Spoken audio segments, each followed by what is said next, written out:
Okay, today we're going to be replacing the oil pan. This is on a 2000 Honda Odyssey, and this is going to be a very thorough video. So for those of you with some experience, you may be able to skip a lot of this, but I'm going to go through all the details of it. So we're going to start by putting the ramps in front, and we're going to drive it up on here. Again, this overall experience, you can probably do this entire thing in just over an hour or so if you're an experienced mechanic, and there's nothing exceptionally difficult about it. Okay, be sure you put the parking brake on since it's on the ramps, and also for safety, I'm also going to chock the back wheels just to make sure. Hopefully most of you know to take some basic safety precautions like this if you're going to be working underneath a vehicle. And the last thing I like to do, a lot of people don't do this, is I'm going to disconnect the negative terminal of the battery, and in this case it's a number 10 socket will loosen up the negative terminal. Let me take it off.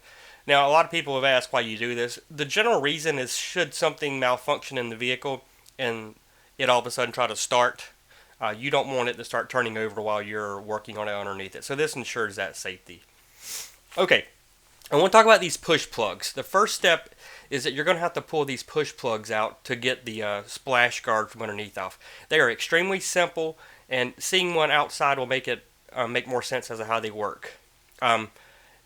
The only thing you really need to get these out is usually a flat-bladed screwdriver, a fairly small flat-bladed screwdriver, and you can simply insert it, if they're in good shape that is, you can simply insert it into the little notches on here, as you'll see me do, and they'll pop right out. Now, if they've dry rotted or if they've been in the vehicle a long time, you may just have to break it out of there. But that's how you get these out. So you're going to have to get underneath the vehicle, and the splash guard is this big rubber splash guard right here you see running across the entire front. To start with, you're going to have to move up into the fender well right here on the driver's side, and there are two. One right here and one right there. You see that one's already in bad shape. You're going to need to pop those out. Those are the only two you have to take off on the inside the fender well. The other five you have to remove are on the very front of the vehicle, and there's also one right here where my finger's pointing. They've actually got a screw holding this one up, but there's a push plug there as well. The other five are at the very front, right underneath the front bumper. There should be five that you're going to have to pop out. Again, if the vehicle's got some age on it, you'll probably find that some are missing or broken, which will give you the opportunity to put some new ones back in when you're done. Now, once you get that taken off, our next step is drain the oil. Most of you watching this video probably know how to drain the oil in a vehicle, so I hate to insult your intelligence, but here goes. We're going to loosen up the oil pan bolt, and we're going to let the oil drain out of it. Now, the good news for you is I'm not going to make you watch the oil drain out. Well, not the entire procedure. Not like you couldn't fast forward anyway, but just going to remove the bolt, obviously have a drain pan underneath it, or if you don't care about the environment or your yard or driveway, go for it. Once the oil has been drained out, our next step is going to be take the oil filter off. A lot of these you can take off with your hand. So one of the first things I always try to do is just try to unloosen it with your hand. And if not, get an oil filter wrench out. Now, to the exhaust. We're going to have to take out the O2 sensor on the exhaust.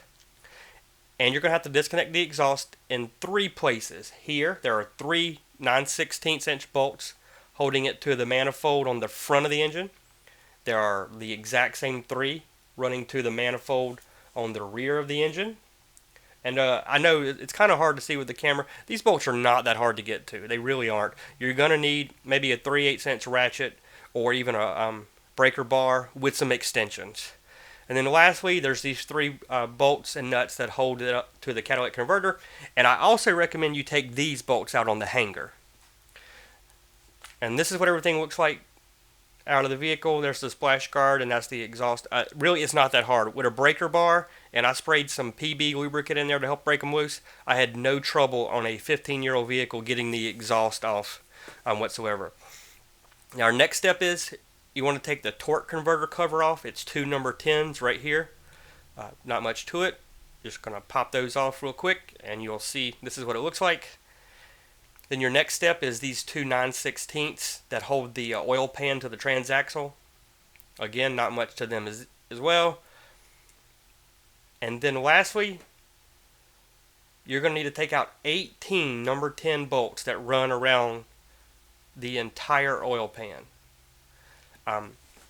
These over here underneath the subframe, you can either use a wrench, or I used a 1/4 inch ratchet with no extensions, just a 10mm socket.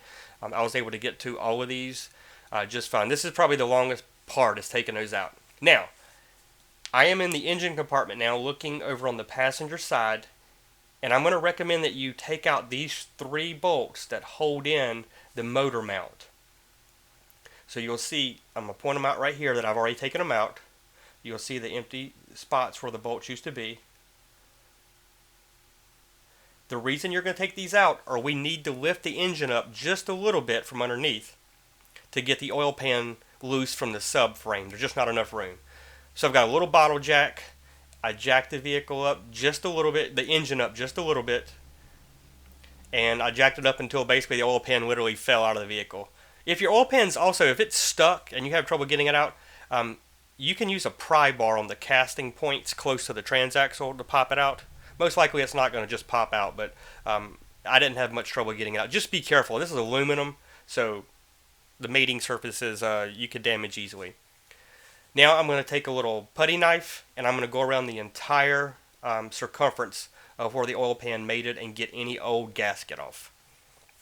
Here's our new oil pan. One of the things I like to do, we're going to have to put a gasket on here. And in this case, I couldn't even find an oil pan gasket anywhere for this, so we're just going to use a Maka gasket. But I'm going to wipe this down with some alcohol just to make sure there are no oils from my finger or anywhere else on it, so that this nice ultra black RTV will stick real well. And I picked this because it's got extreme oil resistance. You will note that I follow the directions to the T on this. It does require that you wait 24 hours before putting oil back in the vehicle, which was not a problem for me. So what we're going to do, I'm simply going to take the gasket maker and I'm going to go around the entire oil pan, making sure I make a circle around all the bolt holes. And if you remember from the instructions, you can use whatever you want, whatever you find at your local AutoZone. Once you get this on, you're going to want to bolt the pan up just finger tight and let it dry for 1 hour. So I got the pan in place. After I get this finished, I'm going to put the pan in place. I'm going to bolt it up just with my fingers, just as tight as I can get the bolts, the 18 bolts with my fingers. And I'm just going to let it sit there for 1 hour before I come back. Also, as we're going to discuss next, right after you see me get all this gasket seal on, we're going to discuss the proper way to tighten these. This is an aluminum oil pan, as most are, so you got to be careful when it comes to tightening bolts. You can easily, and you'll notice this when you're tightening them, I highly recommend you use a torque wrench, because you can easily over torque or damage an oil pan just because of aluminum's pretty soft metal. So maybe I should have cut out some of this so you don't get bored. It's just a little bit more exciting than watching paint dry. But we'll get the gasket sealer around the entire oil pan, and then, like I said, once you let it sit an hour and finish getting the oil pan bolted up, you then have to wait 24 hours before you can put oil in the vehicle, which may be a problem for you, maybe not. If so, you might want to pick a different sealant, or maybe you can find a gasket for it. Okay, so pretty much done here, and now I want to discuss how to put the pan up. Now, this is the correct, you see my numbers, that's the correct order for tightening the bolts. You don't have to stick to that, just get the general idea. You want to start in the center of the pan, working yourself out. And I also listed there that they recommend you torque it to 104 inch-pounds. I do recommend a torch wrench for this case, just to make sure you don't damage anything. So that's about it. That's the order you want to bolt them back in, or at least pretty close to that order. Now, this is me. I've got the pan back put on, which is pretty easy. I've tightened all the bolts. We've already went my requisite time period. Use a torque wrench to get them to 104 inch-pounds. Now, my recommendation here is that you put these 3 bolts back in and just get them started. Put the 3 bolts in, just start them a little bit before you lower the vehicle. And the reason you want to do that is that'll help keep them aligned as the vehicle lowers itself. So Put the bolts back in, lower the vehicle, and then once it's lowered, you can finish tightening them. Otherwise, if you just lower the vehicle, they may not line up, and it's pretty tough to move the engine around to get it to line up after the fact. So I'm just going to finish tightening these three. Not much to it. And again, this was the only motor mount that I had to take off anything. The motor mount on the firewall side flexes up and down, and even the motor mount on the front of the vehicle, which is the one that's vacuum controlled, I didn't have to touch. And this is kind of the secret to getting the oil pan out. A lot of people don't understand this part, and this is why they can't get the oil pan out and make it a lot harder than it needs to be. Alright, so that's pretty much it. For those of you who want to keep watching, we're going to go through the rest of the steps. First of all, we're going to put the torque converter cover back up. Remember, it's got the two number 10 bolts that go in it. And now one of the steps that I always like to do, I'm making sure that the oil pan bolt is tight, since we're going to be putting oil back in it pretty soon. I highly recommend that. Otherwise, you do not want to find out later when the engine's blown that you didn't tighten it. We're going to go back with the oil filter. Do not laugh that I'm putting a Fram oil filter on here. I know, it's despicable, but it is what it is. It's for YouTube purposes. Alright, so oil filter back on. Obviously tighten it up a little more than I do with my hand. Make sure you put these two bolts that bolt the oil pan to the transaxle. Put them in, get them tight. Then first thing I did was I put the hanger back on, just so the exhaust had so the muffler had a little bit of something to support it. And then you're gonna need to tighten these 3 9/16 on both of the manifolds, as well as the bolts that bolt it to the catalytic converter. And of course, you're gonna need to put your O2 sensor back in. All that's pretty easy. Last step, and quite possibly one of the most important steps of this process, is please remember to put oil back in the engine. I would hate that you spend all this time replacing your oil pan, forget to put oil in your car, and then you don't have to worry about the oil pan needing replacing, because now the entire engine will need replacing. Also, no snide comments on YouTube because I'm using Castrol, because I'm using this Castrol GTX. I kind of like Castrol. It's not my favorite oil, but this is what was on sale at the local AutoZone, and it's not my vehicle either. So this is what we're going to do. Not going to make you watch the oil pour in here. Well, no more than a few seconds worth.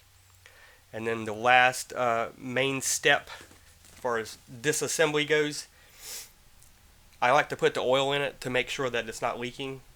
Now we're going to finish with these push plugs to put the splash shield back in. And the last step is to connect the negative terminal of the battery. And that's going to be it. After this, I recommend you take a little short drive, recheck your oil level, and also make sure that you don't see anything leaking. Alright guys, I hope this helped. This is a pretty easy task, so good luck.